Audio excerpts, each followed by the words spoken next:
Good morning મિત્રો. આજની સવારની પ્રેમી સલામ, જય મસીહ કી.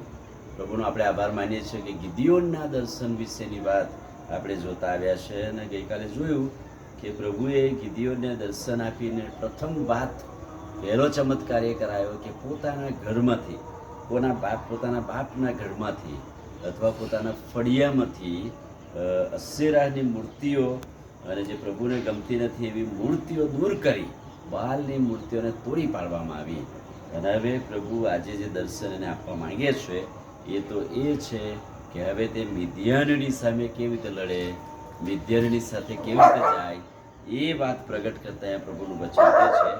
ન્યાયાધીશોનું પુસ્તક તેનો 7મો અધ્યાય આખો તમે જોજો અને ત્યાં એને કહ્યું કે હવે તું તારા સૈન્યને તૈયાર કર. કેવી રીતે?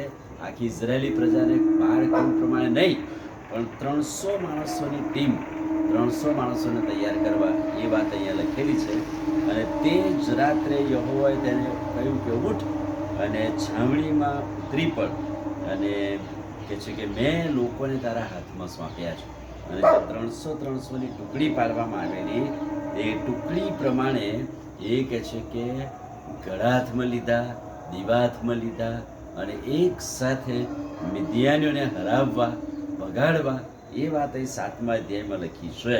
પણ એક દર્શનની વાત લખી છે અને તે દર્શન અથવા તો એ સ્વપ્ન ન્યાયાધીશોનું પુસ્તક 7મો અધ્યાય ને 15મું વચન, જ્યારે ગિદિયોને એ સ્વપ્ન તેનો અર્થ સાંભળ્યો ત્યારે એમ થયું કે તેણે દેવની આરાધના કરી અને ઇઝરાયલની છાવણીમાં પાછા આવીને તેણે કહ્યું ઉઠો, કારણ કે યહોવાએ મિદ્યાનોને આપણા હાથમાં સોંપ્યા છે. આ દર્શનમાં તેણે દેવની આરાધના કરી, પ્રભુની સ્તુતિ કરી અને પ્રભુના નામને ધન્યવાદ આપીને પછી એણે 300ની ટુકડી પાડી. 19મા વચનથી અને ગિદિયોન તેની સાથેના 100 માણસ વચલા પહોરના આરંભમાં છાવણીમાં ગયા અને પછી જે 3ની ટુકડીઓ અને રણશિંગડા અને દીવાની વાત આપણે જોઈએ છે. અને ત્યાં એક ધ્યેય રાખેલો કે એક લલકારા સાથે જમણા હાથમાં વગાડવાના રણશિંગડા તેઓએ હાથમાં લીધા અને કહ્યું કે યહોવાની ગિદિયોનની તરવારની જય. અને એ પ્રમાણે તેમણે પોતાની જગ્યાએથી છાવણીની તરફ ઊભા રહીને એવો હોંકાર કર્યો કે જેથી કરીને આખું સૈન્ય નાઠું.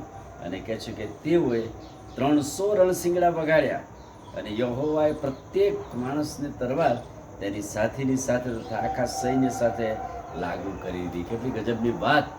ગિદિયોન મારફતે એ દર્શન પૂર્ણ થયું ને મિદ્યાનની ગુલામીમાંથી ઇઝરાયેલીઓને છોડાવવામાં ગિદિયોનની સફળતા, ગિદિયોન પ્રભુને આધીન થયો. સુરવીર, પરાક્રમી સુરવીર, પ્રભુ તારી સાથે છે. અને એણે એ રીતે પ્રભુના મહિમાને માટે, સેવાને માટે સેવા કરી ત્યારે મિદ્યાનીની ગુલામીમાંથી ઇઝરાયેલોને છોડાવવામાં આવ્યા. આમીન પ્રાર્થના કરી. ભલા પ્રભુ, આજે સવારે તમારા અદ્ભુત પવિત્ર વચનને માટે આભાર. વચનના પ્રકાશમાં અમને દોરો. પ્રભુ ઈસુના નામમાં માંગીએ છીએ, સાંભળો અને માન્ય કરો. આમીન. God bless you.